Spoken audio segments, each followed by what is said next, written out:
As you see, they've got her neck on the floor. He's got his hand on her neck. What's it that she did? What's it that she did? He's straight out of Wales with the wind in his sails. He's tipping the scales, Silurian trails, revealing their names while he's lifting their veils. Public assails, no one exhales. Won't read in the mail, it's not printed in braille. No bonus for sales, the light will prevail. He's telling the tale while he's hot on the trail. Whole nother scale, he's hammering the nail. He's trolling and rolling the camera and showing the standard that's double. Exposing the bubble, removing the muzzle. He's always got trouble, he's fighting the muscle and solving the puzzle. He's taking the fight and he's spreading the light and he's doing it right. Taking dark as the night and he's making it bright and providing insight while he's flooding your eyes like a hair in the headlight.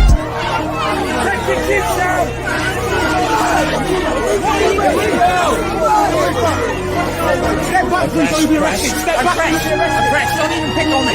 Are you watching this? The press aren't allowed to film. Injustice is served, collar crime is submerged. Don't be absurd, your vision is blurred. He's seen it occur, still right there on the curb. His iPhone record, he's filming the herd. BLM thugs act like cons high on drugs. They wrecking the place, they're smashing the face. He's in with the thick, in with hammers and sticks. Exposing the truth, he's showing the proof. He's trolling and rolling the camera and showing the standard that's double. Exposing the bubble, removing the muzzle. He's always got trouble, he's fighting the muscle and solving the puzzle. He's taking the fight and he's spreading the light and he's doing it right. Taking dark as the night and he's making it bright and providing insight while he's flooding your eyes like a hair in the headlight. You just don't want to see it there. You just don't want to see the violence. You don't want to see the violence on some of those people. 3 people on a woman.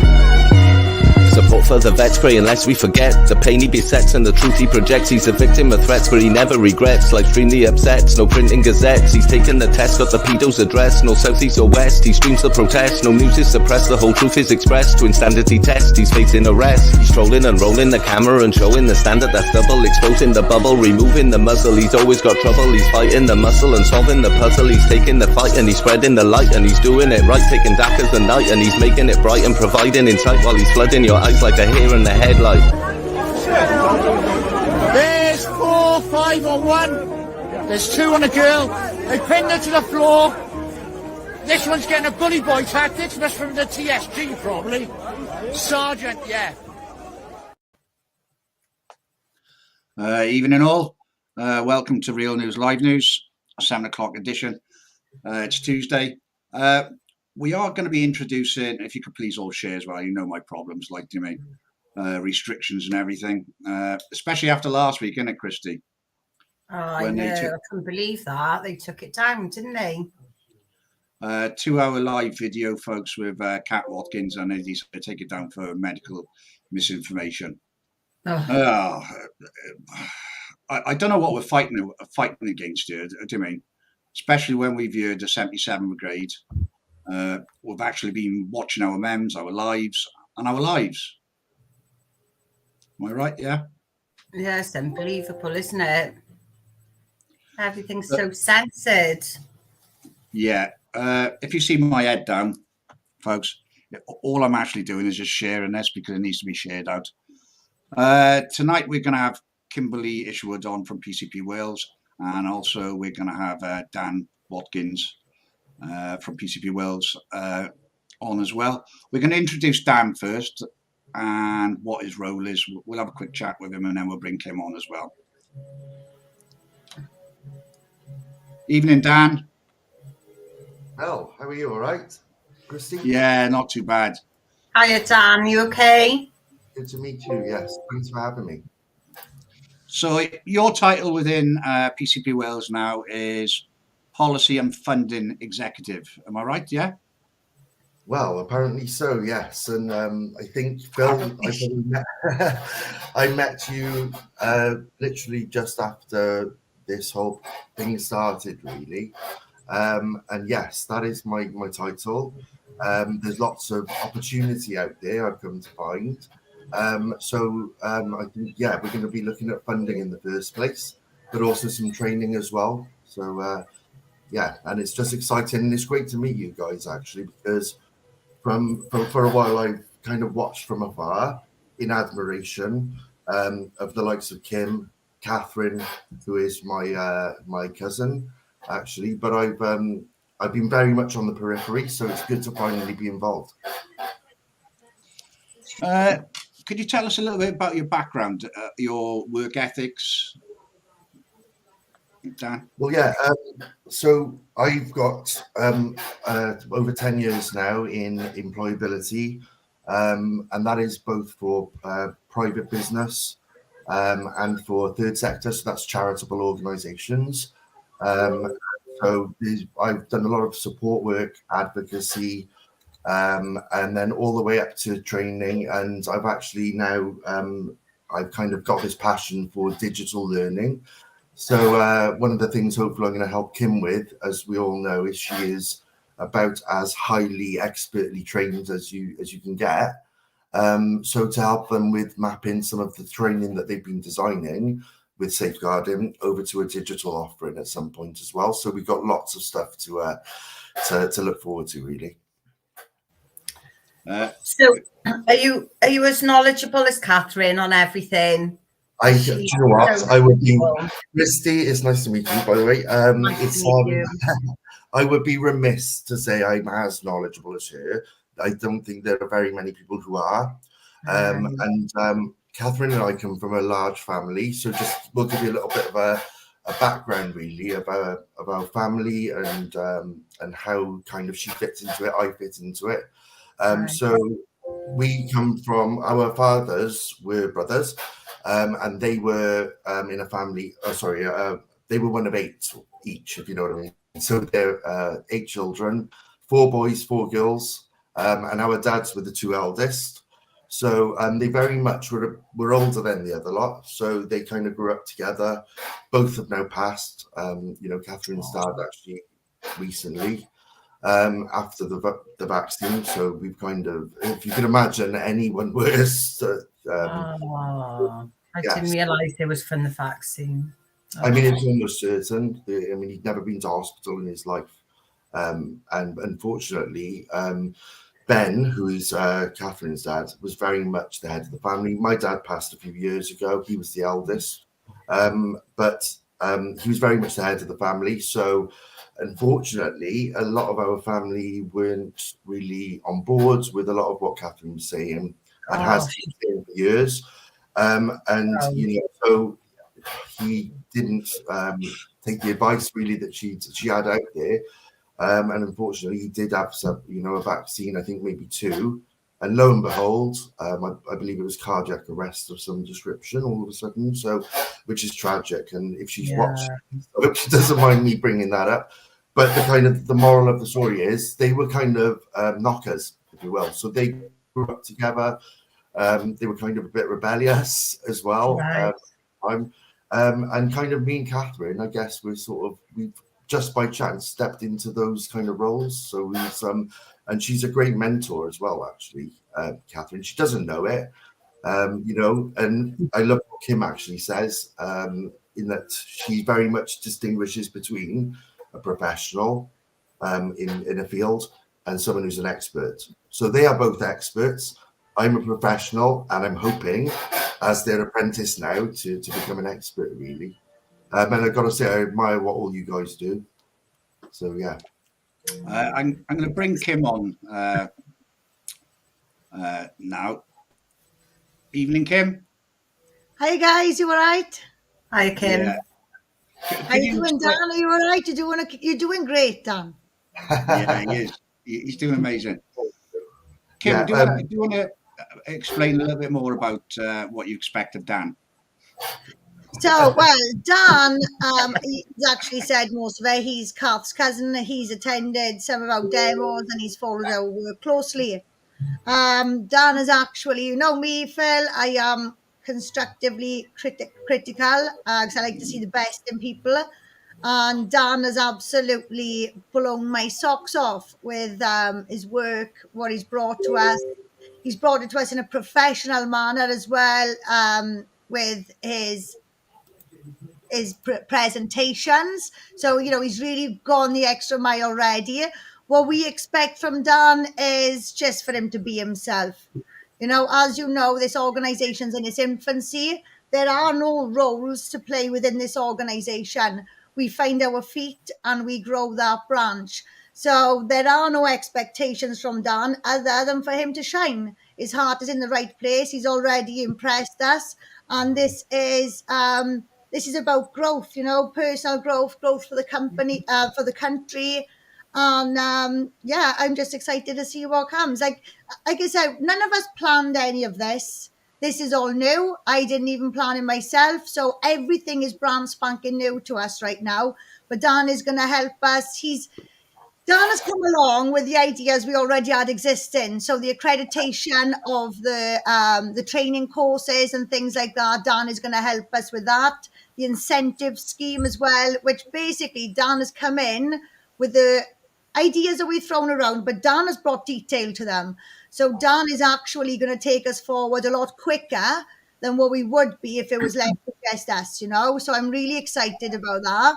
He's going to do some training with us now so he can compare current training to what we have on offer. And he just pretty much needs to take the reins and run with it, really, And this is the thing, and I just wanted to add, thank you, Kim. It's very flattering. I said on a meeting we were on the other day with some of the members of the subcommittee that has now been set up, and I'm sure Kim will talk about. But I'm very much kind of the apprentice in this situation. But and the funding side of things, it's almost come about organically by chance. I was actually looking at funding for myself, looking at self-employment opportunities, because I think that's probably the way forward for everyone as we sort of go into the future now. And the very first page I started looking at, there was a fund description, and I had no intention of ever approaching Kim other than to just go and support them at the demonstrations. But as I read this fund, and I won't go into too much detail because there's still something live with this now, but I was reading it and I was really enticed. I was blown away actually, just because they were describing organizations that fit the exact profile of the work that Kim, Lucia, and all the PCP guys and their followers have been doing. So we're working at that now because it's an involved process and there's a lot of money out there actually. But to see the way that they were looking for this organization, I just thought, right, I'll read this. And then I just kept reading and researching. And all of a sudden I had like a 50-page presentation and I was saying, Catherine, could you take me to meet Kim and Lucia? And yeah, so Kim was very, welcoming. She got me down to her house in, where are you? Port Albert, sorry. Port Albert, one evening at Christmas time. I was chomping at the bit to get going, and I was a bit militant, actually. We got there, everyone was just having a chat, and I'm like, can we just get back to my thing? Because I was, so determined to tell them about what I found. And it's exciting, actually. So, and there's stuff I haven't told him yet, so we've got to catch up at some point soon. But it's just so it's so interesting because I'm from a charity, background, and I've been in business for quite a long time. This type of business, where we're supporting people, we're applying for funds. And Kim was basically by the time I got home, actually that evening, I got a call or a voice note from Kim. And saying, Lucia and I have talked, would you join the board? And I was like, Kath, have you put a word in? I was convinced she probably said something, because what I hadn't said is that as I was going along and doing this, I was like, I've got a few reasons here I need to kind of put my support forward, actually. One of which probably is the very fact that, I'm in a long-term relationship with Lee, my partner. And I know that there's been this and that said. We don't need to go into detail, I know. And I've been kind of following them for a while, going, I wish somebody from my community would go and support these guys. Oh, that's amazing. Well, yeah, and there's so many of us, and it's becoming more and more. We've seen good. This, But as I was writing this presentation, I was just like, I got to do this because the work they're doing needs to be funded. And if it's out there, that's my job. She just let me go with it, basically. But all of a sudden, I was going, we need someone who's a bit like me to put themselves forward. And then I was like, I I'm a bit like me, actually. It was situations where it just fell into place. Yeah, so and it's just a pleasure to support somebody. Well, I say somebody, the whole PCP lot, but Kim and Lucia, that relationship they have it's magical. You can't describe it. They work so well together. So it's just like I said, I'm the apprentice here in a way, and it's about getting that funding now, whatever way we need to, because this has got to be brought up. Just common sense. It's common sense, people moving forward. We all know there's problems in the system, and we just coming together to sort it out. Everybody wants rights, but nobody is prepared to accept responsibility. So we are standing up and we are accepting our responsibility. So if people want rights, they got to accept responsibility alongside it. They're not prepared to respect the responsibility. And then what is rights without responsibility? And that's what we are doing for our country here. We're small enough. It's manageable enough. We've proven we can reach the whole country. We've got 21 out of 22 local authorities active. It would be a shame to let that go now. We continue to build on it, And I think the work that we've done, the groundwork, I think that's proven, the only people who call us names are the people who haven't got a clue what's going on, or people who are offended by our existence. But what I say there is, if you're easily offended, you're easily manipulated. So that's probably why you've got those feelings towards us, But yeah, we are going to create a common sense country. This will be the safest country in the world for educating and raising children, even if it's not in our lifetime. The foundations will be laid in our lifetime. This is a long-term process. And by the way, this is all voluntary work we're all doing, mind, but the heart, you would swear everyone's getting £1 million at the end of the day. The way it's all, the way people are working, you would swear that's their daily reward, So I think that's what makes it special. And that's what makes all of our relationships special, because we've all on our own journeys. We all face our own problems in life. But we're all here out of love, and you can't bottle that. And that's where the chemistry comes from, that's where the strength comes from as well. And that's something a lot of organizations don't have, because most organizations start off on their problem. So for additional needs, it would just be additional needs, and for LGBT would just be LGBT. Religions, it would just be that religion. But that's not the case here. We've come outside of that. We've come away from those labels, because we identify solely as the human race, as human beings. Before anything else, we are human beings, and we know we need to look after our future. Our future are the children. So that is where the chemistry comes from. That's what makes this organization special, that we're not here because something happened to us. We're not here because something is affecting us. We're here for the future, and that is something that I really am proud of. I am so proud of that. It's not that I didn't expect it in this country. From day one, I knew this country was going to be the place to change things. I knew that. It's taken a lot longer than I'd expected, but this is what makes us special, guys. We are what it says on the tin. We are the public protecting the children in Wales. That is it, That's what I love about the group, because it's kind of really diverse. The first time I met you, Dan, can you remember Kim's conversation before ITV left? It was, I got to say, Phil, it was magnificent. And Phil and I I've got to just set the scene here. This was ITV. They've been after Kim for quite some time. I think the first time I turned up at her house, actually, there was a phone call. And I was on a knife set. I was listening to this guy, but she just kind of handled it. And it was very, it was effortless, actually, the way she spoke to him, having none of their rubbish, really. But we, that day, Phil joined us. We were down on Aberavon Beach. The wind was gale force, and it was like, what do they call it? Horizontal rain. And Phil's had his camera, which we recorded the entire thing. And I was kind of huddled with Phil, and everyone was shivering. But we sat up, they sat Kim on a bench, and they set up the cameras. And as soon as that little red light come on to record the interview, this woman did not shiver. the shivering stopped and she went into business mode. And by business, I mean to get that message across. And it was impressive. It was a half an hour solid interview.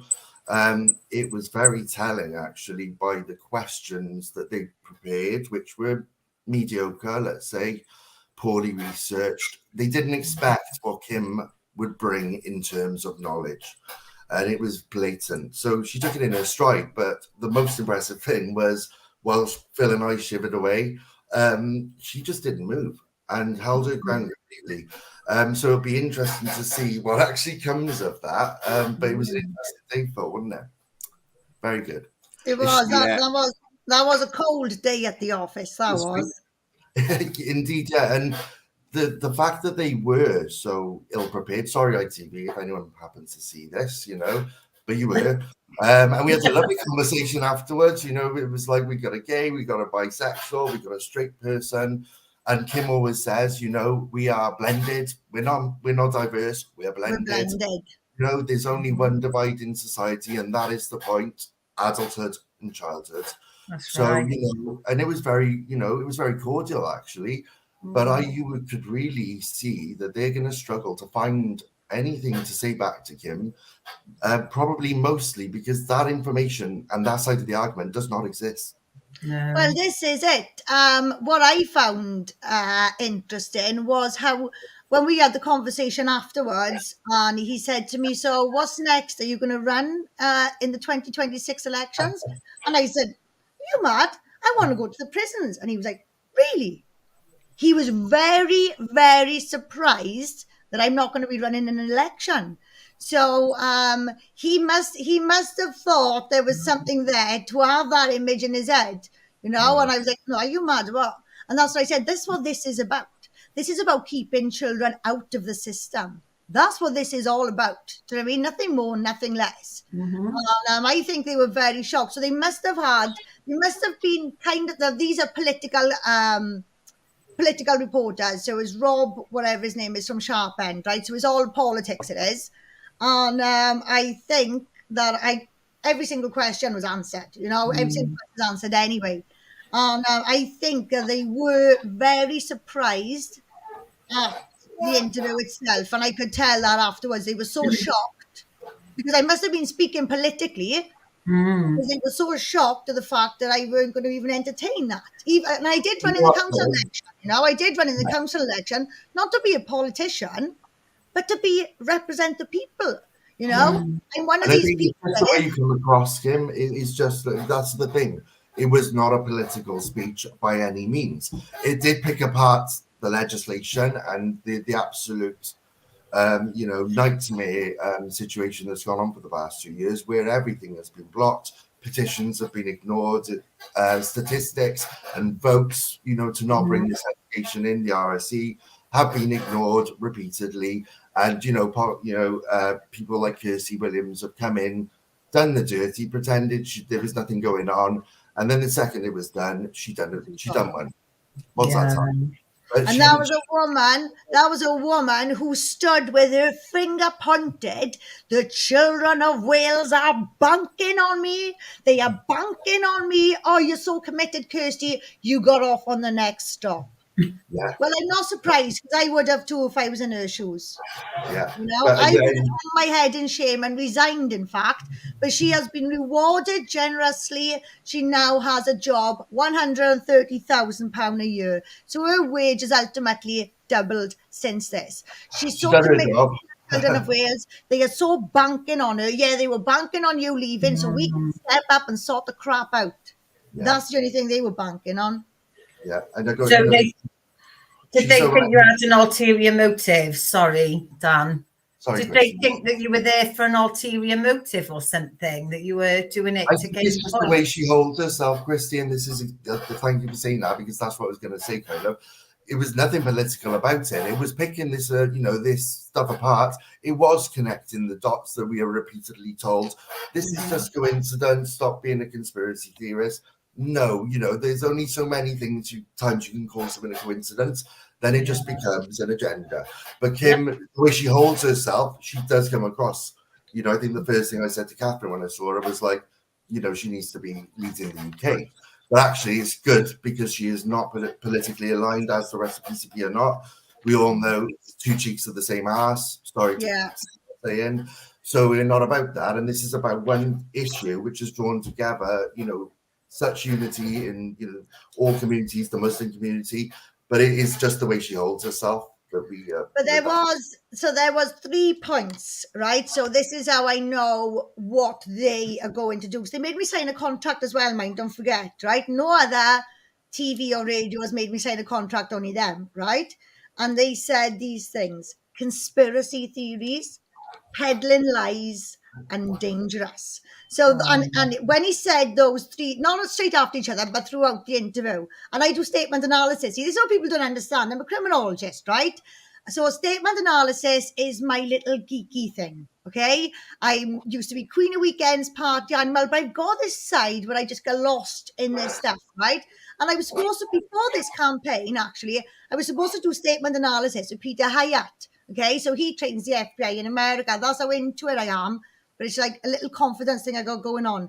So I'm doing so. I don't intentionally statement analyze people, but when I do pick up on these things, it comes like second nature. So when those 3 phrases were mentioned, he really went into them. He really emphasized them. And I was thinking, yeah, that's where you're going to take off from, is it?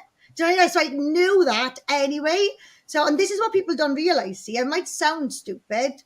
And in some things I am stupid. Geography, there's lots of things I simply cannot do. But I like it when they underestimate me too, because I see a lot of things. People think I'm barbaric. They think I'm brutal. No, not at all. I've marked cards a long time before. I'm just waiting for the rest of the public to catch up. The moment the rest of the public sees something, that's my cue to get rid. So this is what these people don't realize. When I'm in this interview, I'm understanding your tone. I know where your cuts are going to be in your interviews, So even when I did the ITV one was funny, or was it the radio one? So for the radio one, there was no breathing, right? There was no breathing between my words. There was no, if you were going to cut any of this, you got to take a full sentence, and every sentence had a point. And then if you look at Good Morning Britain, they did a 6-minute interview and they put the worst 45 seconds on they could, and it was flawless. So this is I play to my audience as well, So and they don't realize that. They don't realize that. I know when something's coming. I know where you're going with it. I know if something's missing. That's when I start paying attention. So that's where he is going to pick up on those 3 places. But I think even when he said, what about the people that say what you're doing is dangerous? I just said, what I say to those people, come and sit down, have a chat, show me where you think I'm dangerous. I'll show you my concerns, and then we'll go from there.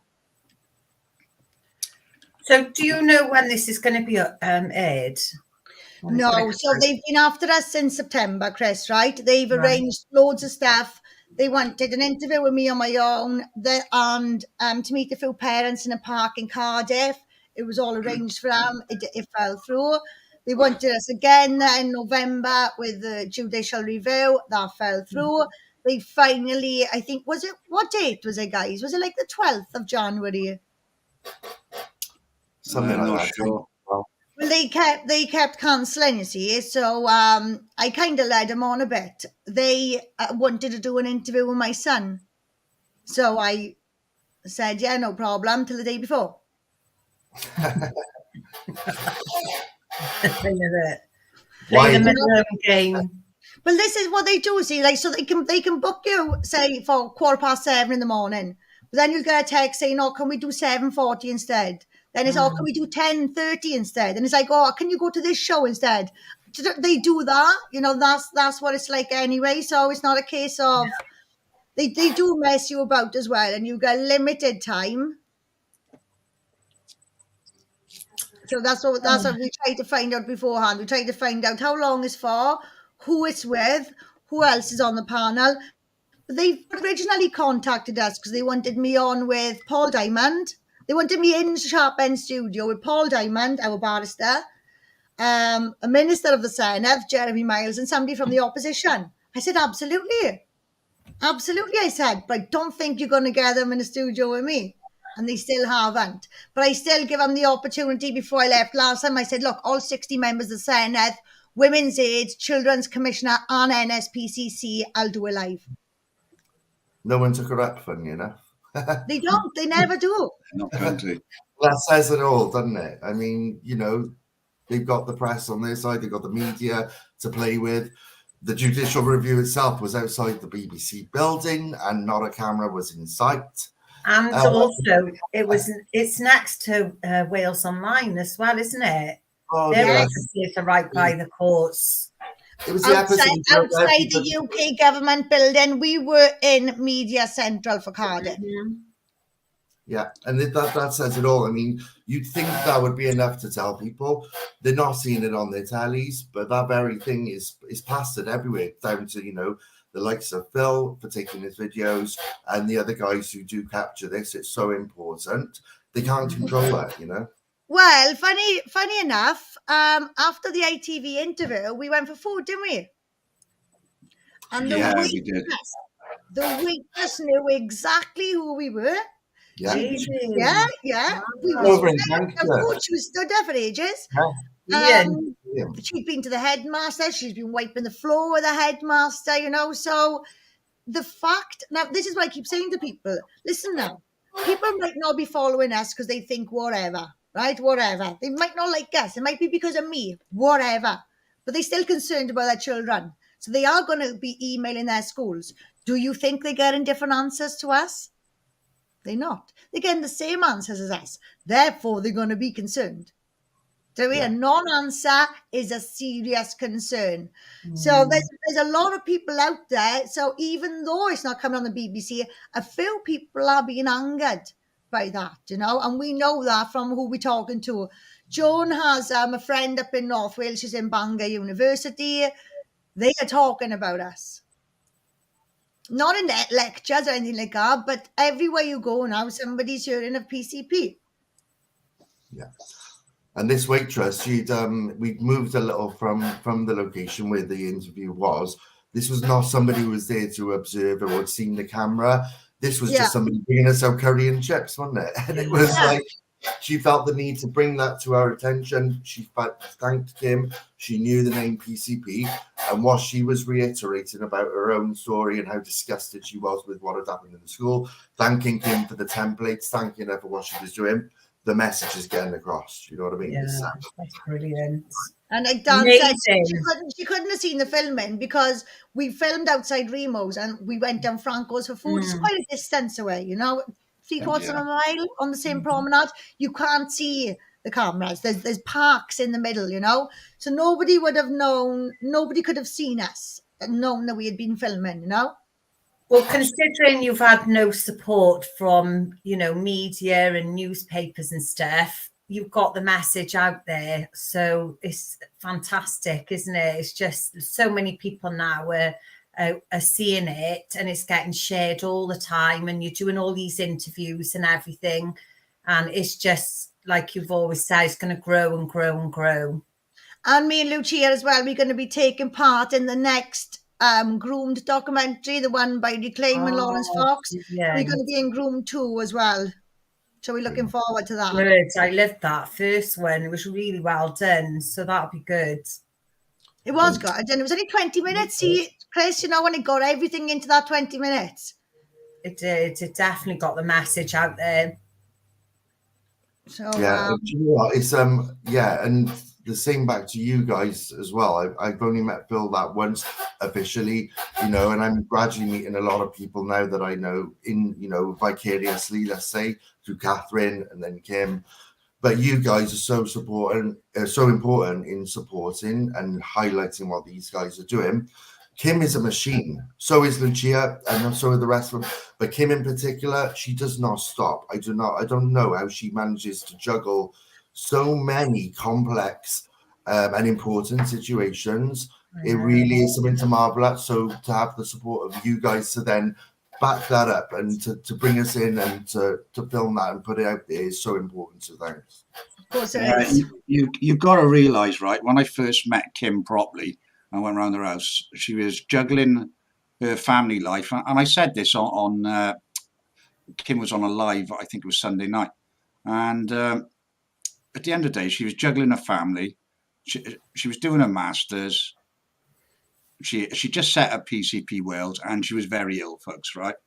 And at the end of the day, for somebody to do something like that, so courageous and fighting for our children at the same time, it's just absolutely unbelievable.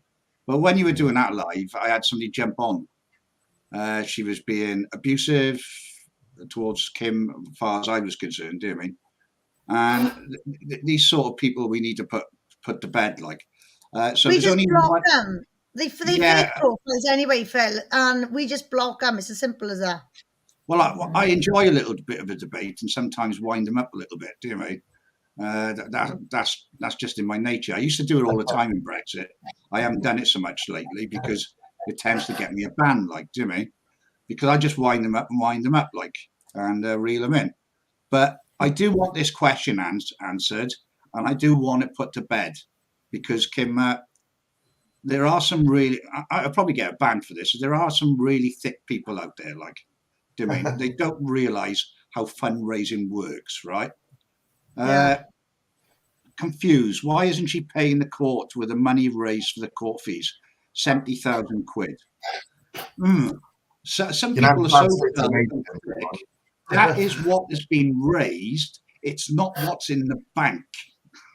And let me just add, that's not what's being paid out neither. So 70,000 has been raised in our fundraiser. We've paid out £82,000 in fees, right? We still owe the government £27,000. That's without the 2% we have to pay for PayPal. That's without a single leaflet, a single conference, the presentations. That's without any of that. So PCP and its sponsors, because we get sponsored £5 a week, £5 a month by some people and £10 a month by other people. So PCP has actually facilitated a large part. We were only meant to raise the money for the claimants, but PCP has given everything that it's got towards this as well. So the figures don't add up. No, actually, we've given far more than what we've raised. A hell of a lot more. And what people don't realise is, you know, Lucia actually pays for our website. We pay our own petrol. You know, we pay. The only time PCP has covered our accommodation is for the big conferences. So when 5 or 6 of us go to these big conferences in London. So it's actually, you know, so please do your maths, because I'm going to put a blog out now. If it's not tonight, it's tomorrow, telling you all the government are coming after us for the rest of the money. And there's also going to be screenshots of our bank account of the money paid out. So please do your maths, and then you'll see just how out of pocket we are, not just as an organisation, but as individuals as well. So please, carry on. And that's what Kim has just said, you know. Don't be so naive as to think that figure on there represents the figure that we need to pay to the government. This was not the case itself is actually a case of 5 parents. PCP are not claimants in that case. No, PCP doesn't have absolutely nothing to do with the case. No. They are supporting these parents. They've formed a coalition. They've gone in together, the 5 of them, you know, God love them, and they do support PCP. So PCP is supporting them, but it is not a case that PCP are brought. I think the confusion comes from the fact that it's my name on the case, but it was 58 of us on that. Well, including it wasn't 58. If you include me, there was 59 people on that list, and we whittled it down to 8. Then we fell down to 3, and we managed to build it back up to 5 at the last minute. So I was never going to be a claimant on that case. We had to judge this based on everyone's personal circumstances, how strong they had, the support they had, you know. So we actually had to speak to individual families as well, the families in the support network, to say, I don't want to assume so-and-so has support. I want to ask you myself, look, this is going to be a long process, you know. So there's a lot of thought went into it. So I think the confusion comes from the fact that because I'm PCP and I'm a lead claimant, I think they think PCP is taking the government to court, but that is not the case. If anything, PCP PCP is just holding it all together, guys, you know, and while PCP is holding the court case together, PCP can't really grow. So this is actually detrimental to us as an organisation, but this is not about the organisation. This is about the children and coming together. So it's a no-brainer at the end of the day. Do you know what I mean? The rights and wrongs of it, the logistics of it, it's irrelevant at the end of the day because we're all here for one reason and one reason only, and that's our children. Yeah, and she should be concerned if that person is not just, you know, a stick or whatever we call them, and she's a real person. A, she's obviously not very educated, but B, she needs to ask herself why she's so concerned that we're fighting for kids' rights. I hope she's not. I mean, it's unbelievable. And like the amount of leaflets alone that I've seen you bringing boxes of leaflets that people are taking for nothing. You know, everyone's taking the leaflets and stuff. I mean, I bought a few packs of leaflets and it's expensive. It all adds up, doesn't it? Everything's just many. Well, this is it. The minimum order we do is 10,000. The maximum order is 30,000. Now that's delivered to North Wales and that as well. No, so and again, Lucia puts a lot of work into that. We are so fortunate, you know, that she is just so good with money. She just takes money like it's tokens. She's very good at managing it. She's good at asking people for contributions as well. You know, she's just really, she is the reason that we've managed to pay as much money as we can. You know, we would repentant, you know, and this is, and you know, she is not only is she an amazing person who's doing this for the right reasons, but she will see that every penny donated is facilitated. Oh yeah, absolutely. Like with me, I give everything away. I'm like, oh, it's advertising. She's like, hang on, we've got to pay fees. I'm like, all right. It's if it was down to me, and if people ask, even when we're at the demo, people say, oh, how much are those? I say, oh, £5. And then I got Charlotte then coming along, £15, and I'm like, yeah. So that's why they work so well together, because she is the backbone that holds things. Oh, she's got a card machine as well, mind. No, there's no way you can't donate. But every penny will be attributed to the right thing. So rather than picking it apart, whoever this lady is, you know, go and have a look at what we're saying. Go and double check that your children are, being privy to this, and if they're not, go and re-look at the videos and have a look again, because actually you've missed something there. Yeah, but this is it. What we ask people to do is prove us wrong. Prove us wrong. Don't bring us the latest publication by the government 2.5 years after they were caught out. Right? That is an insult to your own children. Yeah. If you're going to stop for that one document, that is an insult to your children. It's so hard for people to realise, isn't it? And we were saying this the other day, Kim and I. But you've got to have that penny drop, haven't you? And a lot of us, it's about the whole shebang, you know, every injustice that goes on in our system, every systematic injustice, let's say, every kind of intersectional issue that is going on, you've got to go, and until you realise that you don't know, until you've looked with a fresh pair of eyes at what you thought you knew already, go and re-look at that date, you know, look at that article, don't read the headline and go, no, it wasn't. And don't assume that because you are absolutely convinced and got an A for something in school, that you know what real information is. Go and look again from fresh info. Exactly. And so I've been looking at comprehensive sexuality education for 10 years now, right? But even when I come on this campaign, I wanted to prove myself wrong. I was looking for where I was wrong. You know, it's unbelievable. It is hard to believe, really. Even honestly, seeing it is so shocking what this is all about. What they're doing to children. I just never thought in my lifetime I would ever see anything like this. I just cannot believe it. But I know it's true. I know it's 100% true. Christy, don't you? I mean, I feel, because I'm relatively, I was watching Catherine for a long time. she'd do her videos, and I was pretty much the only one in the family that was kind of would support her. And some of the stuff she was saying, I was like, wow, you know, I maybe go and have a look. But then she'd get to a certain point, and I'd be like, oh, okay, turn it off now, because she's got but then yeah, she gets to a topic. I won't name a particular topic, but we can imagine. And then I'd go, you just put friends on or something, please.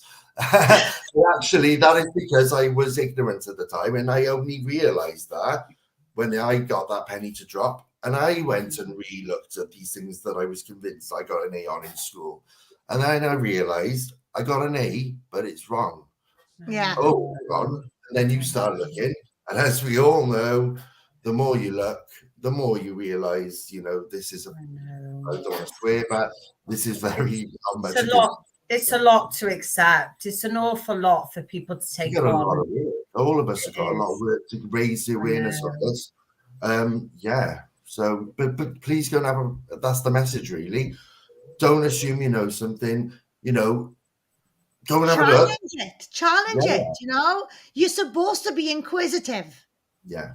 We are supposed to be inquisitive, but we've just become a nation that's silent. You're supposed to be inquisitive. Yeah. Where, what, why? It is natural. Be a toddler.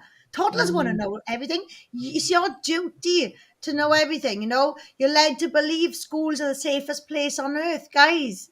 Schools are institutions. Where there are children, there are paedophiles. Institutional child sex abuse is a thing. A massive thing in this country. There was one man, I don't, on Twitter, if somebody says something to me, I'll check how many followers they got. They got a couple of hundred followers, I won't engage, right? If they got a couple of thousand, I think, right, come on in, big boy, right? And that's when I go for it. So there was a man on Twitter the other day, and he's very influential in education policy, and it is LGBT, right? And he has an adopted son as well. So he's written an article on us, okay? So obviously I did comment on it. Then he did another tweet saying about how we're extreme, mocking us, mocking sex abuse in school, saying how it doesn't exist. He wanted me to bring him a study that he could look at. I brought him a study, all right? I may wish he hadn't asked. Oh, I gave him a few studies, 7-year-long study as well. Do you know what happened? He blocked me. This is a man who was influential in policy and education. He's denying predators in schools. This is a man who is a father. So what I did, obviously I do a lot of work in forced adoptions. I got 2 adopted cousins. My auntie and uncle are long-term foster carers, over 30 years. So I got 2 cousins who I consider successful adoptions. But I've also seen 200 forced adoptions. So that was my cue then, you know, he's supporting all this stuff. He supports forced adoption, you know, he doesn't come up to our ankles, but he wasn't long blocking the conversation. Why do these people not want to discuss these assaults on our children in schools? Why do they want to discuss them? There was 529 sexual assaults and rapes on school grounds in South Wales Police alone from September 2016 to July 2019. How do I know? I did an FOI. It's on our page. Go and have a look at it.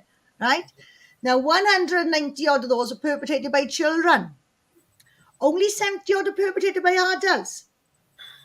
And 190 odd, they don't know the age of. This is what I mean. Cover-ups are still going on. The fact that there were 720 odd rapes on school grounds is 720 odd too many. That's just one police force. One police force. Yeah. These are the discussions I do want to be having. These are the discussions I will be having. And these are the only discussions I want to be having. And I'm not going to shut up until we do start talking about it. Because people are groomed by the system. You're supposed to be groomed by your teacher. You're supposed to trust your teacher. But you should start reading offender narratives. There's one study, I'm going to put that up on Facebook. It's easy to read. It was only about 7 paedophiles. That's all it was. They convicted paedophiles. All of them worked in the education establishment, right? So it was different teachers there for different things. Some were home tutors or whatever. Have a look what they say. Have a look at what they say about how they wrapped the parents around their finger. How if it wasn't for them abusing the child, they wouldn't get the grades if it wasn't for me.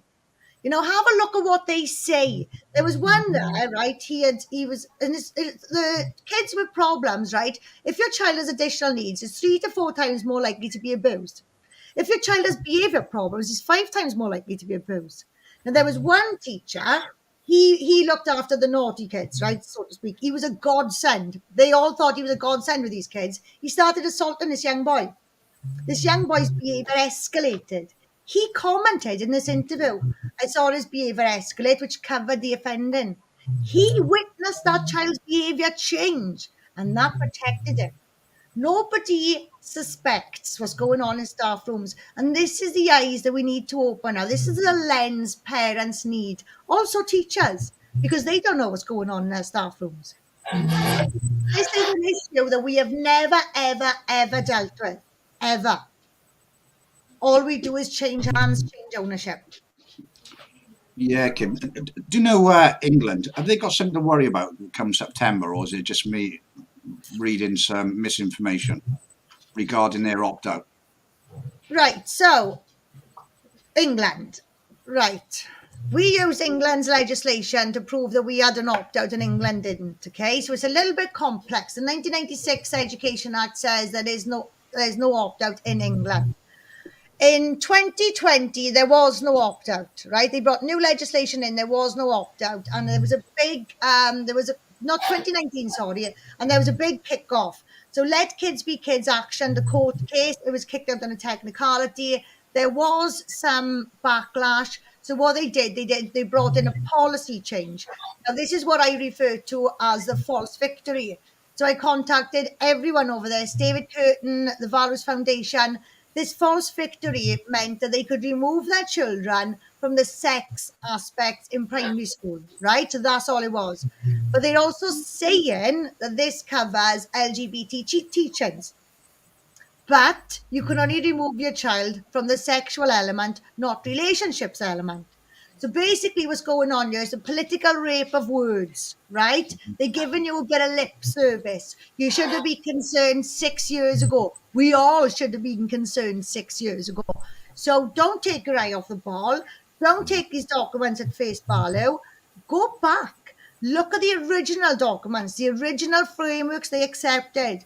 We're all in the same storm, we're just in different boats, right? The legislation they tie in with, that was a policy change. So when we informed England that, look, we're part of this global rollout, the Values Foundation did come back to us and we sent them all documentation to prove.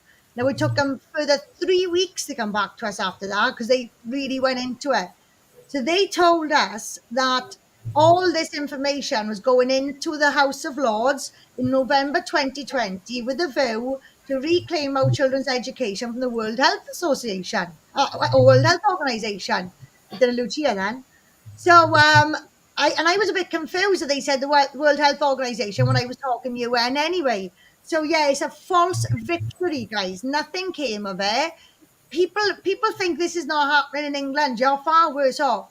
You've had the masturbation for age 4. You've had the pornography for age 11. You've got the dice game, which is an Ann Summers game, you know? You are in a serious situation. How are they getting away with it? How don't you know about it? Because there's so many counties. So what's going on in Northwest, you're not going to see in the Southeast. So guys, don't take any of this at face value. Do not take the lip service. And I think you're probably referring now to the petition, Philio. Well, I know there's an LGBT petition. There's over 200,000, which they're going to have to. No, they've had a response from that, and the response says they're not allowed to teach it in primary schools. So that's what I've just explained for there now. That they are saying it's not allowed to be taught in primary schools, but it actually comes under the banner of relationships. Relationships has to be taught. Yeah, I read something there was something I've been going back through some of the minutes from the Senate, from the meeting, and they go into great depth. But that is something that was discussed, is that you can still opt out of sex education, but you read on, and it literally states, but nothing that's in RSE. This is how they've like managed to get that word. Anything that you don't want, unless it's RSE, but that is obviously all of it, isn't it? So it's everywhere, you know? Yeah, so England, don't be lazy on this. Don't take your foot off the gas. Keep going, guys. You're just literally, they trying to hold us off. That's all. We need to be charging in now. Yeah. So what can England actually do to help you? So England, what can they do? What can they do to help us? Well, we're going to start a UK-wide fight now, guys. Don't see it as England, Scotland, Ireland, Wales. We won. We're United Kingdom, right? We're not different. So there are organisations in England as well as 20 of them, and there are some in Scotland. So I would suggest you join the organisations. Off the top of my head, you've got Let Kids Be Kids, Schoolgate campaign, the marriage, sex, MSC, so marriage, sex and culture, and the Safe Schools Alliance. Those are the 4 off the top of my head there. We are organising a webinar either next week or the week after with people from these organisations, so you can see who's involved. We're also going to be setting up a UK-wide WhatsApp group as well, right? So this continues to grow. Don't think England, Scotland, Ireland, think UK, all right? Think UK, because we're allowing them to separate us by borders otherwise, right? Now, I know our fight has been focused in Wales, but because we had these opportunities, like the judicial review was the opportunity we could use here, but there's something we're going to flex all across the UK, you know?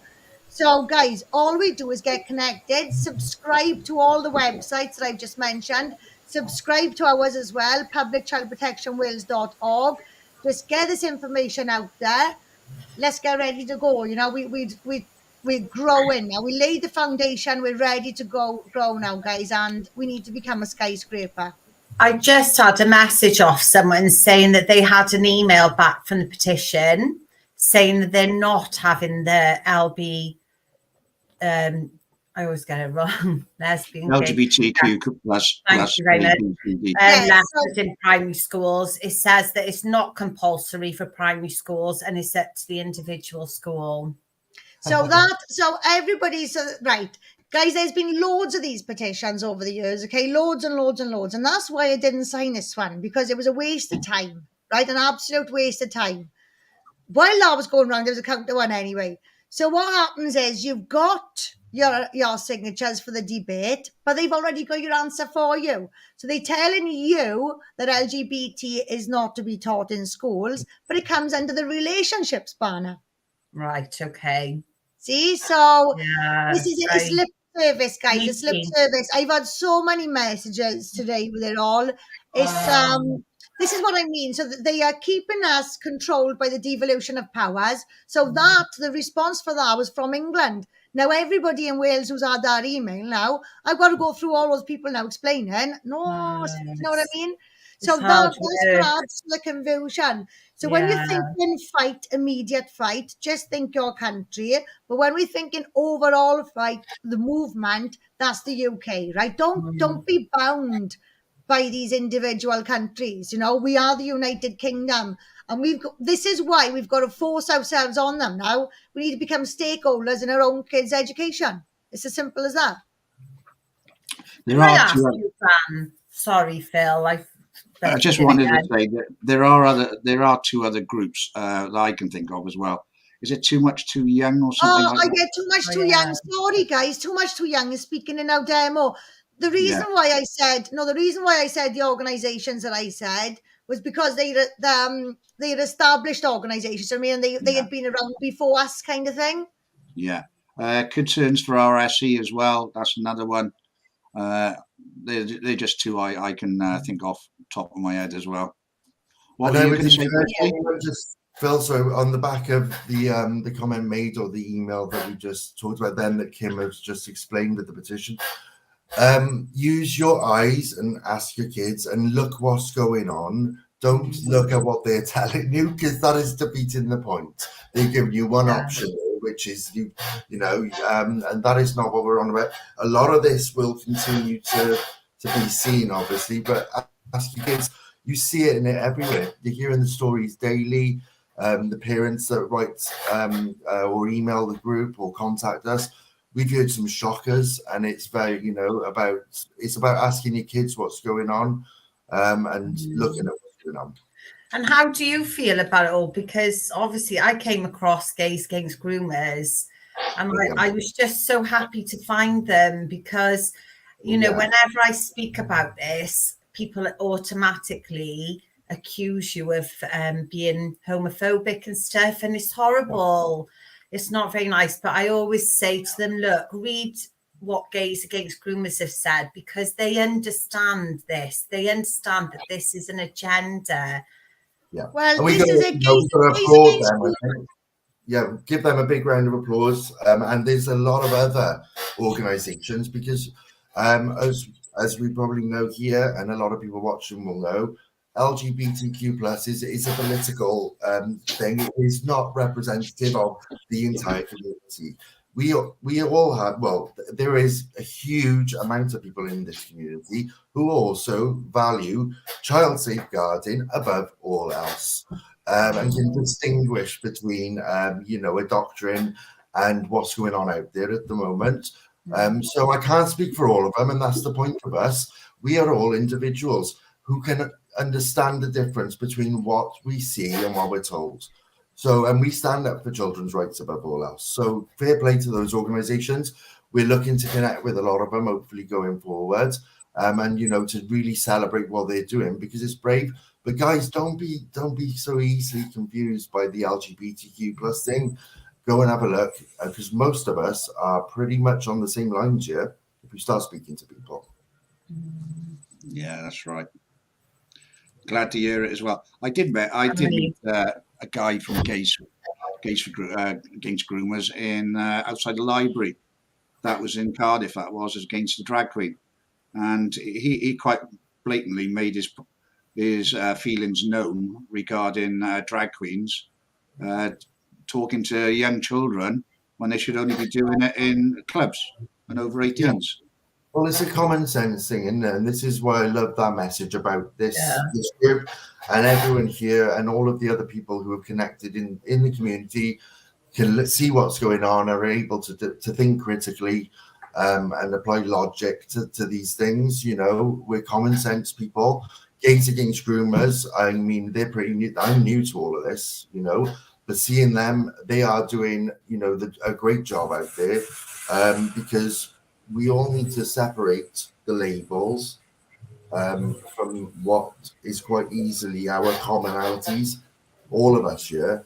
The Muslim community, the unity that was shown, and the fact that 10 of the 40 mosques have backed Kim and Lucia's leadership. It says huge amounts. It's so easy for us to connect, and we're told it's not. And they're doing the same there, the Gays Against Groomers, and we're going to hopefully connect with them, like you said. So. Yeah, because they want to divide us all they want to put us all into boxes, don't they? And, they going in there, divide and conquer. But we're very much simplify and unite, I will say. Well, you've actually got there's a drag queen actually on board now as well, isn't it, Kim? Oh, well, we've always had a drag queen on board, and my friend Geraint's a drag queen. There's loads, but there's somebody. Yeah, but but since all our business in Cardiff, we have been contacted by one from Birmingham as well, and he's actually researched our organisation, and his words were, "I think the government and police should be supporting you." You could tell he's naive, but a performer, a regular performer, and involved in the scene. This is just pointing out. Just stating facts, looking at what we see, and then connecting the dots. Nobody's got anything against drag queens at all. Nothing at all. It's not that big. We just got a problem with drag queens going into schools and libraries, reading books, which are disgusting for a start. We're finding a lot of these drag queens have got terrible social media platforms. They can't seem to differentiate between adult and child. A lot of them have got convictions, or like I said, there's stuff on their social media. They shouldn't be around children. It's as simple as that. you know, and obviously, you know me, I look at the dark sides of hidden statistics and stuff like that. I know, do you know what I mean? Sexual assaults and rapes, less than 3% are prosecuted. So you're not going to have that on your DBS unless you've had a conviction. So that's what we've got an issue with. Adult entertainers entertain adults. Simple as that. Yeah, and so pretty much, even if you know, whoever was reading the content of these books, it wouldn't matter. That would be enough on its own. But it's I think it's just, again, it's about common sense, and it's about separating children and putting them above all else. Their rights. Fight for that. Have you seen the book? This book is gay. Yeah. Have you seen that, Dan? Oh, have you, Kim? I can't remember that one particularly. You need to read it. It's very, very. It's beyond adult. It's very, very explicit. I can imagine, you know, and I'll have to look at that one. But it's telling the children this stuff we're not allowed to access online ourselves as adults. Or read those. We would be chucked out of our jobs, or we were, you know, and then you know, that is the point, isn't it? Why is it in? It's telling them about Grindr and how to hook up on Grindr and stuff. It's unbelievable. Like, you just come on now, isn't it? I know. It's so, I mean, well, just tell them about it so they can avoid it at the age of 3. I think they could have done that. What we do, we need to be going into these schools and going through every single book on their shelf. This is what this needs. It's gone on too far. It's gone on too long. It's gotten too far. There's too many banned books out there already, right? So this has gone on long enough, and that's why Gays Against Groomers are formed, because they haven't just formed now off the back of our issues. These issues are new to us, but they're not new issues. No. Gays Against Groomers have been under attack for a long, long time. They were exploited the day the LGBT platform was formed. You know, REA. So they are being used out in America. We're at the stage now. We've got 25,000 children registered with irreversible trans regret. So we need to be thankful for these groups now that's formulated, because they are our, do you know what I mean? They are our glimpse into the future. What on earth are we doing since Thatcher? Oh, God, what are we doing since Thatcher? These people are raising the alarm. Yeah, exactly. We are still being called homophobes. Exactly. It's jargon, mate. Jargon. It's about children. Nothing. You know, it's common sense, like you said. I've lived in Cardiff all my life. I've never seen anybody protesting outside the drag queens nightclubs or a gay nightclub. I used to go gay clubbing myself. I used to go to Club X and stuff. Yeah, it was great, wasn't it? It was brilliant. From Club X and to a casino. But this is it, you know, and you know the size of me. Look, I was a wild child when I was younger. So look how small I am. And I've never felt in any danger. I've never been, probably was in dangerous situations without realising, but those are the ones I put myself in, you know. But like I'm saying, as small as I am and as naive as I was back then, there's never been any, so I know it goes on, but same as you, Chris, I've never experienced it, sorry. No, well, you've never left a nightclub and seen people protesting in Cardiff. That's all I know. No. And so when you see people outside the library protesting, you've got to think there's something wrong, isn't there? It's not normal. People are upset because they're parents and they understand that it's wrong. They're not outside the nightclub because they're against drag queens. Yeah, exactly. You know, it's like apply a bit of critical. We all have a bit of entertainment. We Welsh, right? It's all built off banter and abuse. So we are. You know, you see me in my local club with the men, right? I used to abuse them sick. And that's only because I knew the women couldn't handle it. You know, it's who we are. You know, jokers, we're never going to, we don't care. You know, give us a ticket, we'll come in. Stay away from it's not that, is it? It's more like, you know, why the driver, you know, in a way, it's not inclusive to push just drag queens to read these stories. Let's get someone from the community, you know. And if they were being inclusive, sorry, Kim, if they were being inclusive, they would have asked somebody who was gay to come and sit in their normal clothes, a normal human being. Yeah. If that's what they wanted to do, that's where it doesn't make sense. If they're introducing children to understanding that people are normal in their different ways, that we're all different, why wouldn't you just invite a gay person to come and chat to them? You don't even need to tell the children you're gay, because it's not important to the children. Yeah, well, this is it. So no, but this is how stereotypical people are anyway. Why are they assuming that drag is gay? The way to not create differences. Why are they assuming that drag artist is gay? Not all drag are gay. Why don't we just ask the person to read it? That would be that's the way to. This is why I love Kim's. I tell you what, why don't we just get a teacher to read them? Yeah, well, or the librarian. Or librarian.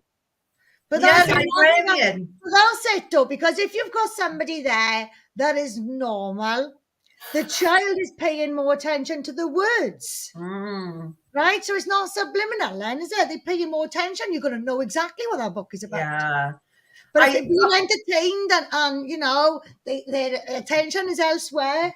When I was outside the library, there was somebody who was really arguing with me a lot. And that's what I said to the person. I said, look, the children, if it was about them being themselves and playing, they could have in the library, they could have a dress-up box that they could put over their clothes. And if they wanted to put on a dress or a pair of trousers or whatever, you just let them play and develop themselves and choose their own things, and don't stigmatize them into you're this, you're that, you have to be this. Just leave them to play and to develop, learning from each other. That's how children learn, isn't it? Exactly. The thing is, right, the cavemen didn't need an education. That's how we are here. All right. No child needs to be shown this stuff or introduced to this stuff. It happens naturally. If it didn't happen naturally, we wouldn't be alive. We wouldn't be alive. Right? It doesn't matter what you believe in, how we got you, whether it's Adam and Eve, the Big Bang, whatever. Right? Nobody was there with a book or a clipboard telling us how to have sex, telling us about sexuality. We didn't need it. If we did, we would already be extinct. Yeah, quite. Yeah, and it's just another thing that goes to show, let's not highlight issues that aren't there, but by doing this, they have, and it's just another divide and conquer tactic, isn't it? We're one lot of people. Let's protect the kids and whatever that takes, isn't it? Above all else, it's causing more divide for the gay community. I feel actually it's sad. I think we're going to come into ourselves, though. I do, and it's again, I can't speak for everybody. Perhaps some people do think it's a fabulous idea to have all this going on, and but I doubt it. Most of the people who go and have a look and read about it, Chris, they're very, most people are intelligent enough to distinguish. But that is the point here now, everyone. Please go and have a read. Go and see what's going on. Let's go club it later. But let's leave the books in the library with mum, dad, and kids. Yeah. I know you're short of time tonight, Kim and Dan, because you're doing another live at Harper State, isn't that right? Are you? Wow. We haven't set it up yet. We haven't done our PCP live for ages. Yeah. Well, you need to introduce Dan, don't it, to be honest with you, and to a lot of your supporters. So let's just put the banner up first. That one. So what time's that, Kim? 1 p.m. 1 p.m. on Saturday, guys, before the match. See you there. Let's get together. Another gathering. We'll get together. We won't hang around long. If we want to hang around long and get the footfall after the match, fantastic. But it's just about us getting connected again, remembering who we are, and preparing for next month. I think next month's going to be a big one. Yeah, I'm looking forward to it. I know there's one or two coming from England, and I think England should should now get off their asses and come and support us, because Yeah. it is going to make a difference if you win your appeal. And England, what do you mean? If it's in case law, then they have to stand up then, don't they? Do you mean Yeah. you win the case, it makes a hell of a lot of difference, doesn't it? That's a precedent, doesn't it? And it creates a Yeah, of dialogue. course it does. It's an opportunity then. So, Yeah. and a lot of people are, we will say, and the more people that hear what Kim's doing and what Lucia have been doing, the more people that see that, the more they are coming on board from England and seeing that this is it's one fight. So it's Exactly, Saturday at 1 exactly. p.m. outside the train station, opposite the train station is the BBC, and that is where we're likely to be, isn't it, Kim? Yes, right outside there, because we had expected a little bit of opposition this time, so we want to be somewhere that's safe. Even though the police haven't got back to me yet, I better get in touch with them. But yeah, so it's the first one back, so let's break ourselves in slowly, but we'll hit the ground running at the same time. Okay, I'd just like to thank both of you jumping on and having the exclusive with Dan. Nice to speak to you again, Dan.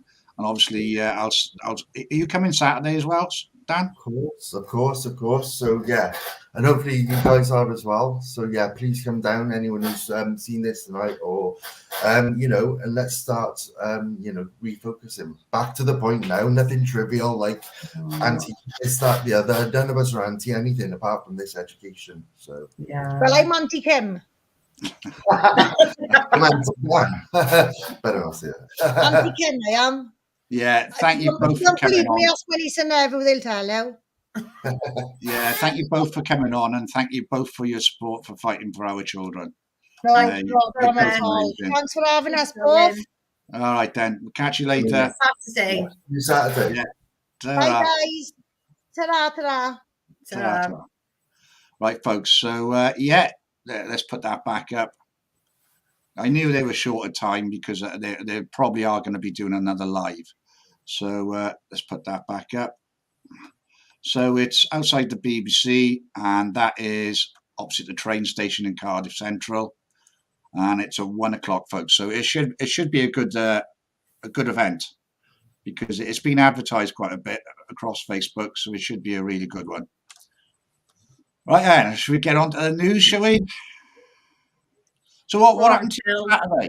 Saturday. Let's talk about Saturday. Tell me what happened. What happened Saturday? No, I'm letting you get a word in edgeways, because at the beginning you didn't get much to talk about, but since you and Kim started, we couldn't get a word in. Oh, you, Phil? Well, it's just normal with me. I never get a word in, do I? When two women are talking, I'm not gonna get in. Simple as that. No so chance. where did you go Saturday? Where did we go Saturday? Right. Okay. So Balenciaga has had a scandal because they were caught out. People had noticed that their advertising was they were advertising using pictures of children that were placed in ways that was not appropriate. There was a lot of different photographs there was lots of things in the room that weren't appropriate in the photos. And there was like children holding teddy bears that had like leather bondage on. So there was also a handbag that's Balenciaga that was placed on the table underneath. There's a case there that was a paedophile case. So everything that these people, when they advertise, they get it checked and checked and checked again. So we know that they were signalling that they're signaling of who they are and what they're about, their company. And obviously they must support paedophilia, because there's no other reason for those things to have to be out advertised. So anyway, to go back, so that was just a little bit of background on it. There's a bit more to it than that. But we went to Flannels in Cardiff because Flannels sell Balenciaga. So do you want to say something, Phil? Because look, I'm thinking. Oh, well, like I said last time, congratulations on the Kingdom of Sweets success. that campaign where you got them all taken off these over 18 sweets off their shelves countrywide. So that's a success. So hopefully you can have the same sort of success with flannels. Yeah, and then afterwards you started giving out keep cash for leaflets. Yes, good. I done a little bit of filming. I didn't do too much, but you can see most of it on my profile anyway. But I was surprised with one of the youngsters who came up to James and started talking. It was like it was going to be confrontational first of all, but actually James actually turned it around. Do you know what I mean? So well done to James. It could see the benefits of not just going cashless, and he could understand why we were dead against going cashless, because obviously we need to keep our cash. And I was a pretty a couple of good conversations were going on, so it was a good day as far as I was concerned. It was good. We did a little bit outside the shop, didn't we? Held some banners and spoke to a few people about why we were there. We just don't want children to be exploited. You what? I said Jimmy Savile. Jimmy Savile with the bag. Jimmy Savile holding Balenciaga's bag. But you know, it's all linked to what Jimmy Savile was like, really, isn't it? You know, all this stuff is it's unbelievable what goes on. But anyway, so we did that for a bit because we thought we'd just raise a bit of awareness. And then, like Phil said, we went into town and we spoke to people about, you know, trying to use cash as much as possible. But most people agree, but you get the odd people that say, oh, you know, I prefer to use my card. What's the point of having cash? I never have cash. So it is difficult because especially the younger people, they're used to just using their cards now. Yeah, that's why they push their cards. I see it online all the time. Banks are starting to push it for youngsters to have cards. To have cash. Use Visa and stuff like that. And I think it's just wrong. Totally wrong. Because we know where it's heading. Rishi, that's been in the news again. So Rishi. His family are going to be, they're pushing for ID. ID for April, I think it is, in House of Commons. And basically, they want to bring ID, just digital ID into this country. Now, obviously, Rishi's family is the company who will be setting that all out up. So Rishi's going to make millions and millions, if not billions. But it also came in the news this week with Carol Vorderman. She was on TV and she actually, I haven't got the video. I wish I could show it. Carol Vorderman talking about Rishi and how he actually invested, and the family invested £1 billion into Moderna. There you go, folks. And that was in 2020. Now, this guy has so many hands in different pots and pies. It's absolutely ridiculous. It's the same as with a lot of them, isn't it, Christy? A lot of them got their hands in pies. They've all got links. If not, then their wives or their husbands, they've all got links to everything, haven't they, that's going on. They're making money from it, all of them. But there you are. Lisa said it's on her wall. I wish I had seen it. Well, I had seen it, but I couldn't remember where I saw it. I would have downloaded it and put it on here with Carol Vorderman. So all these politicians telling us what to do is a little bit naughty, I think. I don't know if I got some. I don't think I have. Have you noticed as well, Phil, what's been happening in the news? They've been slating her. So they've been turning people against her. I've seen a couple of stories coming out about her being, I don't know, saying not very nice things about Carol. So I think obviously they're trying to make people think, well, she said that, but the news then overrides it because people just get fixated on the stories that they put out, don't they, rather than what she actually said was massive, huge, wasn't it? You know, to admit that. Should we go on about demos? So next week, all right, we've got this one coming up Saturday, folks. That's outside the Cardiff Central Station by the BBC, and that's at 1 o'clock. That's PCP Wales. You should be there fighting for your kids this weekend. There are no other big demos around the country, so you should be in Wales. You should need to come to Wales. You need to support. You need to put feet on the ground. Now, the following week, the 11th of February, we've got this one. I think I'll be in Cardiff. I did Manchester last time. I think I'm gonna do another 2 weeks in Cardiff. So I'm gonna be in the train station for PCP Wales, and I'm gonna be doing this one here. Me too. I'm gonna go to both. Yeah, I'm going to both. And then there's a good demo. And then, right, just bear in mind, folks, right, on the 18th of October, this demo here, right, this demo was, what, 6 weeks ago organised? 5 weeks ago, 4 weeks, something like that. Now, all these other demos are starting to come up. And I've got a big problem with that. It's all about conquer and divide.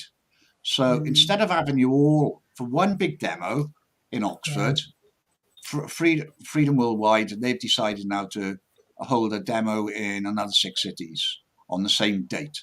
Now, I've got a problem with that because obviously we don't want any of these smart cities, 15-minute cities in this country at all. So no, don't. I got a funny feeling that's just a divide to get you all split up to go to London, to go to Manchester, to Birmingham. You should all be going to Oxford because this is coming to the big one, the 18th. This is coming to 100 cities in our country, and that's not just towns, cities; it's towns as well, and that includes my town. So you need to just pick the right demo to go to, and Oxford would be the right demo. You need to get there early as well. All the details will be given out next. I think it's a week Saturday. All the details will be given out. So we need you all there, folks. So that's definite. And there is another demo. It is immigration. Please don't go to that. That's been set up as well. It's not set up. It's a good demo. Don't get me wrong. But we need to be fighting for our children. And I'm fighting for our children. It's by going to Oxford to stop all these lockdowns. I mean, these 15-minute cities, we need to be there, right, folks? Well, I mean, they've just had a really good demo in Leeds. That was Saturday. I've seen some great footage. Antifa jumped in, I mean, done a little bit and then run away as usual. So you need to go to Oxford, folks, because this one was booked and shown on social media for at least 5 weeks. So you need to go there. You need to go Oxford. Never mind about any other demos. There is something coming up on the 9th. That is in Cinema & Co. That is a fundraiser for PCP Wales. There's 2 singers. There's some art there. Somebody's going to be reading as well. There's a karaoke and a raffle as well, folks. That's going to be another good night. So that's Swansea. That's £5 a ticket. If anybody wants to come down and they do want to skip on my sofa, you're most welcome to. That's fine. We'll catch a train down to Swansea. Yeah, they're going to be selling. They're selling some art as well. There's going to be some. Yeah. Going on, so that'll be good. Be interesting. Yeah, it should be interesting. It should be a cracking night out. So I'm in Wales for the next 2 weeks anyway, but then I'm going to be at the big one in Oxford. Me too. Can't wait. Oh, so what we were saying as conspiracy theories is just come true, isn't it? They actually released, I think it was the Guardian or the Daily Mail, actually omitted the spying on us, the 77 Brigade. Some of them are army personnel, retired army personnel, and they've been spying on us, getting us bans for our mems, our posts, misinformation, which have actually been coming true. You know what I mean? So I didn't think we'd find out who were actually behind it. I thought a lot of the people were like from Bill Gates Foundation and stuff like that, just to quieten us down. But it seems to be it was under government ideas to silence everybody that was speaking. You know what I mean? Bang out all. So all those bands you had, Christy, and me. I've had so many bands. I get bands all the time. Me too. I've been on. I constantly. It gets on your nerves. It's flipping ridiculous. Like, and you put something up, and they put it fake, don't they? Like, just. Sometimes there might be something within what you've put up. There might be like a tiny thing about the whole article you put up that's not quite right, which is fair enough. There might be something, but the majority of it, of what's being said, is real and true. But they ban it and make out it's fake, and people then won't read it. They won't look into it and think, you know, let me have a look into this and see what this is all about. Oh, they make me so mad. It's censorship. At the end of the day, Christy, it's censorship. Freedom of speech does not exist in the UK any longer. I mean, you've got to watch your P's and Q's for everything. Otherwise, you just get taken down. You get bans. Like last week, how can they take down a 2-hour live, which everything was factually true, and put down misinformation? We know the real reason because of the other topics we were talking about. Yeah, but it's none of their business. Like, they shouldn't be choosing and picking and choosing. Like, who are they? We're human beings. We're free. We're free. Well, we should be free human beings. Who has the right to tell us what we can do? Yeah, we are. And I'm not having it. We need to stand up now, everyone.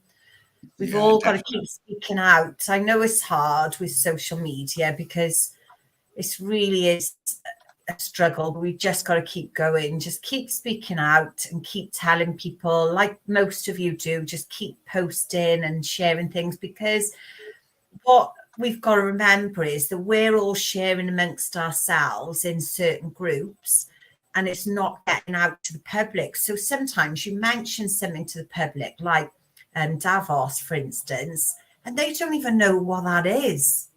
Some people don't even know. They know nothing about it. And that's how bad it is, that we are the news. We are all the news now. Yeah, exactly. So, it's Saturday for PCP. Yeah, it's Saturday outside the BBC. It's not a march. You're going to have speakers there. It's a static. So that's outside the BBC, and that's opposite the train station. That's 1 o'clock, Cheryl, just to let you know. I think there might be a march set up for PCP Wales later on in February or the beginning of March. I'm not sure. I think it's half term. It hasn't been finalised yet, but it's going to the Senedd. But it's going to be on a day when actually the AMs are going to actually be there. So a weekday, that'd be good. Yeah, weekday. I like weekday ones because at least you know you're not talking to an empty building. Do you know what I mean? Rosie, keep warm all. Yeah, I don't think the weather's that bad. I think we'll be talking about 9-10 degrees by then. It's been 9-10 degrees all week. Freezing. Still 10 degrees. I went to a supermarket earlier. 10 degrees. Anyway, I was out there with my t-shirt on and my shorts. Like, not likely with my legs, but I am thinking of getting a tattoo done, Christy. You? For why? Yeah, For what? I might actually do a sponsor tattoo. Oh, really? Yeah, because I want. I'm going to tell you what it is. I want it on the side of my leg for the summer, but I want pure blood. Oh, do you? Yeah, with the blood sign. If I'm pushed enough, maybe later on, then I might actually have a PCP Wales one on the other leg, just for the fun of it, like doing. Yeah. We'll get out there and get people to sponsor you. Well, I know. I do know a tattoo artist in Swansea, Walshy. He's all right. Like doing. He'd probably do a live because he's got a big following and that. because he's got a tattoo artist. He's a That's tattoo good. artist, so I might have a little word with him like tonight. So it would be quite interesting, right? I haven't had a tattoo done for about 15 years. Oh, I've never had one, so I don't know what they're like. I'm anti tattoos. I'm an anti everything, apparently. So, no, I'm not joking. I'm not at all. Yeah, that'd be good. Raise some money for Public Child Protection Wales. That's always a good thing. Any ideas like that? If anyone out there wants to raise some money, they'd really appreciate it, wouldn't they, Phil? Oh, is he have you frozen? Come back. So yeah, so just you can get sponsor forms off Lucia and Public Child Protection Wales. Get your sponsor forms and just think of something and just get people to sponsor you. Even if you just raise a few quid, they'll just really be pleased with anything. They just need to keep raising money because they're not getting money from anywhere else. Is that everyone still on? Because Phil seems to have disappeared. We've lost Phil. But it was great meeting Dan tonight and fantastic hearing Kim talking. And I hope that people can come on Saturday, 1 p.m. outside the train station. And then the following week, BBC. The BBC is the virus, which we know that the media are. So that's a definite. Is everyone still there, or are we frozen? Have they taken us down already? Have they? Can anyone add a message on?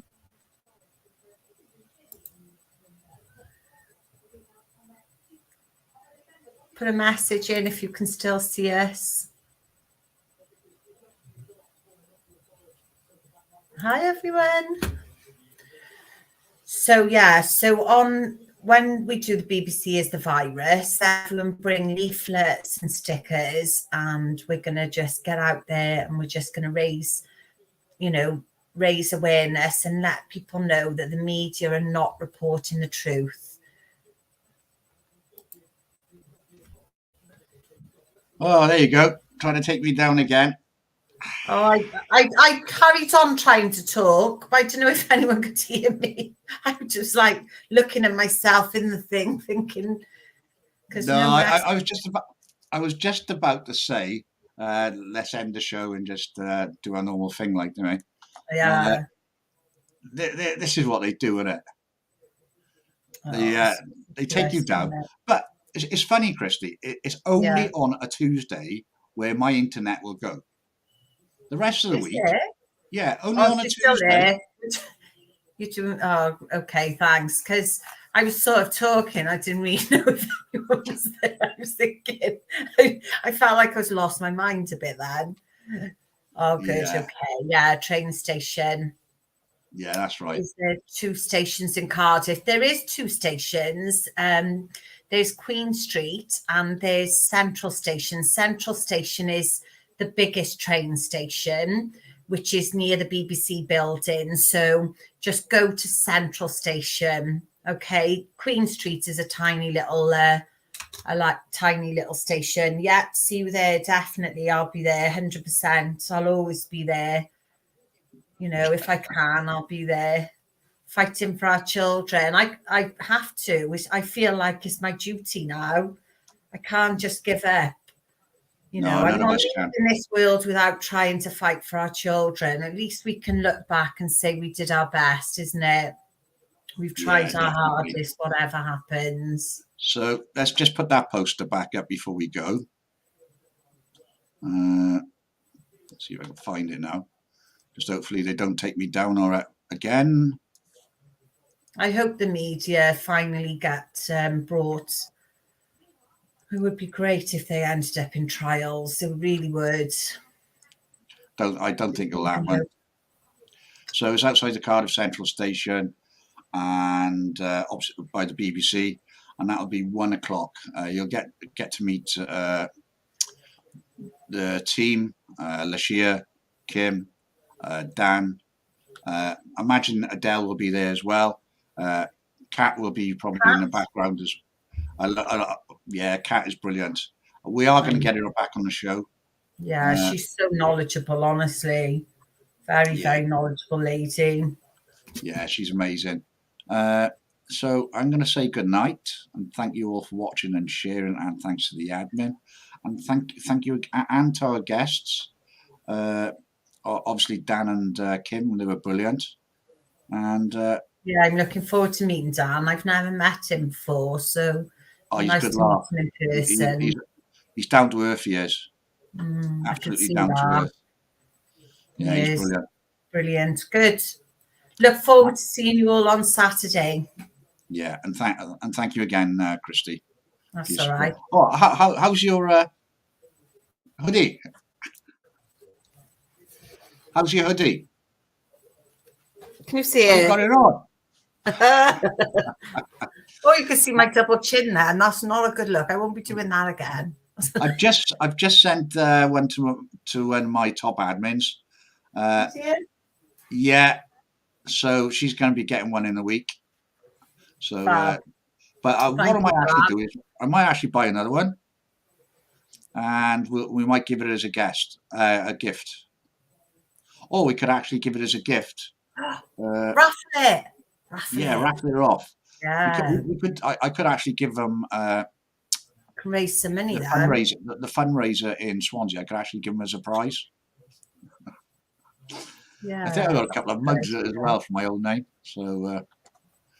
So we're going to end the show now, folks. Thanks for watching. Thanks for sharing. You've been awesome. And thanks to the admin. Good night, all. And we'll see you next Tuesday. We will be lives over the weekend. We will both be live. And we'll all see you then. Good night. God bless. North Star. Okay, picking it up here in Wilmington, North Carolina, right at the Intercoastal. We're in one of these bands. Wilmington, North Carolina, but as he races and fights to win Friday, about the two guys who seem to walk right by him in the background there with no trouble at all. The video has been shared more than 1 million times on social media. Now let's go. Cruising, losing, looking for some news and losing it's amusing. Other people choosing the topics I can view and the subjects I can chew on, the facts that I can spew and the news they put their slew on. Twisty, turny, wiggly, wormy, squealy, squirmy news. Psychopathic journalists deceiving with their views. Tightening like a tourniquet, they're aiming to confuse. Nightly negative narratives narrating you the blues. Blues and twos, new taboos, the pasta's all sold out. The hurricane's incoming and the world is dying out. Asteroids, blasteroids, steroids in their tails. The windiest ever windy gales are blowing in the dales. The sea levels are rising at a super duper rate. 247, 365, the caliphate's your fate. Tidal waves are waving like the death rays from the sun. Duck and cover, stand your ground, there's nowhere else to run. Now, more on the latest building collapse in New York. You might have heard a few moments ago, it was talking about the Salomon Brothers building collapsing. And indeed it has. Jane, what more can you tell us about the Salomon Brothers building and its collapse? Well, only really what you already know. Details are very, very sketchy. Writing, fighting, to publish stuff exciting. Losing, it's amusing. Other people choosing the posts that I can post and the documents I can read from. The info I can feed from. The facts the checkers get wrong. Sleazy, slimy, geeky, grimy, blackout, soulless tech. Concluding with a clickety-click what's wrong and what's correct. Politically encouraged with protection from the law. They're getting pretty ruthless now, they're panicking for sure. Scrubbing out the info like a scrubber in a tub. Deleting the derogatory of the members in their club.